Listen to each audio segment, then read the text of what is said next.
परमानुभावम। महाराज, अनजाने में हमसे गलती हो गई है, क्षमा कर दीजिएगा। कृत्यम मयाघम भवतः प्रियाणा, अरे विधेहि तस्यापचितिं विधातर, मुच्चेतयन्नाम्योदितेनारकोऽपि। अज्ञानता में हमसे गलती हुई महाराज, हमारे ऊपर दया कर दीजिए, क्षमा कर दीजिए। अगर हमको दंडित करना ही चाहते हैं तो आप ऐसा कर दो कि सुदर्शन चक्र से कह दो कि हमको मार डाले, इतना तड़पाए न। लेकिन भगवान ने कहा कि दुर्वासा, अगर आप बचना चाहते हो तो हमारे मालिक के पास चले जाओ। अब तो लक्ष्मी जी घबरा गईं, हे भगवान, इनका मालिक कौन है? दुनिया के मालिक ये हैं, ये कह रहे हैं हमारे मालिक के पास चले जाओ। एक गुजरात में संत हुए नरसी भगत, नाम सुने होंगे। नरसी भगत को एक लड़की थी और उस लड़की का विवाह कर दिया था। नरसी भगत तो बेचारे भजन किया करते थे, केवल भजन किया करते थे। और नरसी भगत की लड़की की जो सास थी वो दुष्ट स्वभाव की थी। वो हमेशा ताना मारती रहती थी कि दरिद्र की बिटिया हमारे घर में आ गई है, हमेशा उनको ताना मारती रहती थी। लेकिन वो नरसी भगत की बिटिया बेचारी सहती रहती थी। और नरसी भगत तो तपस्या करते रहते थे, कहां धन है इनके पास इतना। उस नरसी भगत की लड़की की बिटिया की जो देवर है, देवर की जब शादी पड़ी तो जैसे अपने यहाँ द्वार लिखाते हैं, ऐसे गुजरात में गुदभराई करी जाती है। तो नरसी भगत की लड़की की सास ने पत्र लिख करके नाई को भेजा अपने समधी के पास, नरसी भगत के पास, और कहा जाओ उस दरिद्र को भी निमंत्रण दे करके आओ। क्यों? अपमान करने के लिए, दुष्ट स्वभाव की थी। तो नरसी भगत की बिटिया अपनी ससुराल में जब देखी तो लड़कियां सारा जहर पी लेती हैं ससुराल में, लेकिन एक जहर नहीं पी पाती हैं। क्या? अपने माता पिता का अपमान। तो नरसी भगत की बिटिया ने पत्र लिखा और लिख करके अपने पिताजी के नाम भेज दिया कि पिताजी, हमारे यहां से निमंत्रण जाएगा शादी का, लेकिन आप आना मत। आप आओगे तो हमारी सास आपका अपमान करेगी। और पिताजी, मैं आपके चरणों की सौगंध खा करके लिख रही हूं, यदि आप आए और आपका अपमान हमारी सास ने किया तो मैं आत्महत्या करके मर जाऊंगा। और इधर नरसी भगत की बिटिया की सास ने पत्र भेजा है नाई के द्वारा। और नरसी भगत के यहाँ इतनी गरीबी है, गरीबी तो नहीं है, मस्ती में मस्त हैं, भगवान का भजन करते हैं। तालाब में एक घास होता है, करेमू कहते हैं हम सबके यहाँ, करेमू, उसको तोड़ के सब्जी बनाई जाती है। उसी करेमू का साग तोड़ने के लिए नरसी भगत तालाब के किनारे गए थे। कुटिया में कोई है नहीं। भगवान ने सोचा आज मेरे भक्त के पास आया है निमंत्रण, अगर मैं नहीं रहूंगा तो हमारे भक्त की बदनामी हो जाएगी। भगवान स्वयं छोटा बालक बनकर के सोने के थाली में, सोने के गिलास में दिव्य भोजन बना करके नाई को भोजन कराया, निमंत्रण पत्र लेकर रख लिया। और जब नाई सोने की थाली धो करके देने लगा तो जो भगवान सेवक बने थे, बालक बने थे, भगवान बालक का रूप बना करके उस नाई से कहा कि हमारे मालिक का आदेश है कि जिस पात्र में जो भोजन करता है उसको लेकर के जाओ, रखना नहीं है। नाई ने कहा कि हे भगवान, इतने बड़े हैं वो। नरसी भगत की समधिन कह रही थी वो दरिद्र हैं, इतने बड़े कि सोने की थाली, सोने का गिलास, सोने का लोटा भोजन करने के बाद हमको दे दे रहे हैं। और इधर जब पत्र पाए नरसी भगत तो नरसी भगत ने सोचा कि मेरी बिटिया ससुराल में रह रही है, उसके सास ससुर ताना मारते होंगे, मैं चल करके हाथ जोड़ करके उनसे क्षमा मांगूंगा तो हो सकता है उन लोगों का हृदय पिघल जाए। ऐसा विचार करके नरसी भगत तैयारी करते हैं अपनी लड़की के यहाँ जाने के लिए। और जब लड़की के यहाँ जाने के लिए तैयारी करते हैं तो समय बैलगाड़ी चलती थी। अब कौन दे इनको बैलगाड़ी? कोई बैलगाड़ी नहीं दे रहा है। एक आदमी की टूटी बैलगाड़ी थी तो उसने कहा बैलगाड़ी ले लो, लेकिन बैल नहीं है।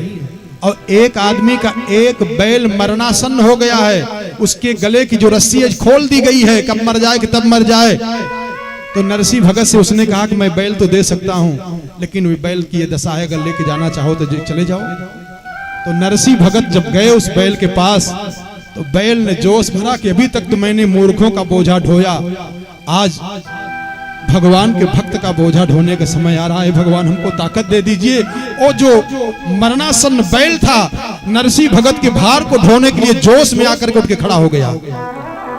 जब बैल को लगाए लेके चलने लगे तो भगवान सोच रहे हैं कि आज हमारे भक्त का अगर अपमान हो जाएगा तो मैं कहां रहूंगा, भगवान से बर्दाश्त नहीं हो रहा है। वही भगवान बालक बन करके बैलगाड़ी के आगे आके खड़े हो गए, कहे बाबा हमको भी लिवाए चलिए। कहा तू कहां चलेगा? तो जहां नरसिंह भगत के लड़की का विवाह हुआ है उसी गांव का नाम भगवानों बता रहे हैं कि हमारी बहन के यहाँ शादी है, हमको लेते चलिए। अरे गाड़ी में बिठा ले रे बाबा, जानो है नगर विशाल, हमको भी लेते चलिए। बाबा मेरी बहन की शादी है और मेरी बहन ने पत्र लिखा है, भैया अगर आप नहीं आओगे तो मैं मर जाऊंगी, इसलिए बहन के हमको चलना है। और नरसिंह भगत बिगड़ रहे हैं, देख रहा है बैल की दशा, बैलगाड़ी की दशा देख रहा है, लेकिन भगवान बालक बन करके सामने बैलगाड़ी के खड़े होकर के हाथ जोड़े हैं। अरे गाड़ी में बिठा ले रे बाबा, जानो है नगर विशाल। जब कई बार नरसिंह भगत ने डांटा, लेकिन भगवान हट नहीं रहे हैं। बाबा हमको बैठा लो, हमको बैठा लो। तो कहा तू बैलगाड़ी चला लेता है? तो भगवान छोटे से कहा हाँ बाबा चलाता हूँ। कहा चल चला। तो भगवान आकर के जब बैलगाड़ी का रस्सी पकड़े तो भगवान के देखते ही मान तो बैल को ताकत आ गई और बैल चलना शुरू कर दिया। तो जहां पशु बांधे जाते हैं, नरसिंह भगत की लड़की की सास जो दुष्ट स्वभाव की थी, उस पशुशाला में नरसिंह भगत को बैठवाने के लिए कहा था, उसको वहीं बैठा दो, हमारे बड़े बड़े रिश्तेदार आएंगे, वो गरीब दरिद्र आएगा तो बदनामी हो जाएगा, वहां बैठा उसको। और उसी पशुशाला में नरसिंह भगत बैठे हुए हैं। नरसिंह भगत की बिटिया को पता चला पिताजी आ गए हैं क्या? अगर पिताजी आए हैं और उनका अपमान होगा तो मैं तो आत्महत्या करके मर जाऊंगी। और अपने कमरा में फांसी का फंदा बना रही है। तो भगवान ने सोचा कि अगर नरसिंह भगत की बिटिया चली ही गई तो हमको आने से फायदा क्या होगा। नरसिंह भगत की बात से पहले ही भगवान जो छोटे से थे बालक बन करके वो आंगन में गए और नरसिंह भगत की बिटिया की सास बैठी थी। तो भगवान ने कहा माताजी हमारे मालिक ने गोद भराई भेजा है, पहले गोद भराई करा लो। और जब वो आंचल फैलाई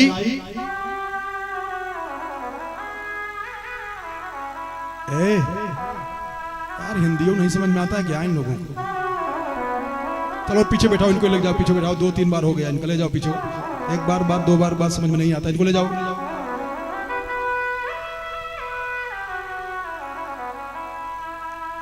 एक बार बता दिए, 2 बार बता दिए, पीछे आया करिए, पीछे जाके बैठ जाया करिए सीधे से। यहाँ वीआईपी के चक्कर में पड़ा करिए। जब कोई काम हो तो पीछे जाकर, पीछे भी तो जगह है ना, यहाँ जरूरी है कहीं बैठोगे। भगवान ने गोद भराई करके और वो जो दुष्ट स्वभाव की थी उसके स्वभाव को बदल दिया। और भगवान की मोहनी मूरत देखती देखती और तब भगवान से पूछी। भगवान ने कहा कहाँ हैं, किन्होंने भेजा है? कहा हमारे मालिक ने भेजा है, नरसिंह भगत ने भेजा है। तो नरसिंह भगत के चरणों में जाकर के वो नरसिंह भगत की बिटिया की सास लेट जाती है और कहा एक बार उसी अपने सेवक का दर्शन करा दो, बस हमारा जीवन धन्य हो जाए, एक बार मेरी गलती क्षमा कर दो। नरसिंह भगत ने कहा कौन मेरा सेवक? कहा जिसके गोद भराई भराए भेजे थे। भगवान अंतर्धान हो गए। उसी के बाद नरसिंह भगत भी घर परिवार छोड़ करके एकदम बैरागी बन गए। कहा घर परिवार के चक्कर में ही तो भगवान को हमारा नौकर बनना पड़ा। भगवान ने आज वही दुर्वासा से कहा कि अहम भक्त पराधीनो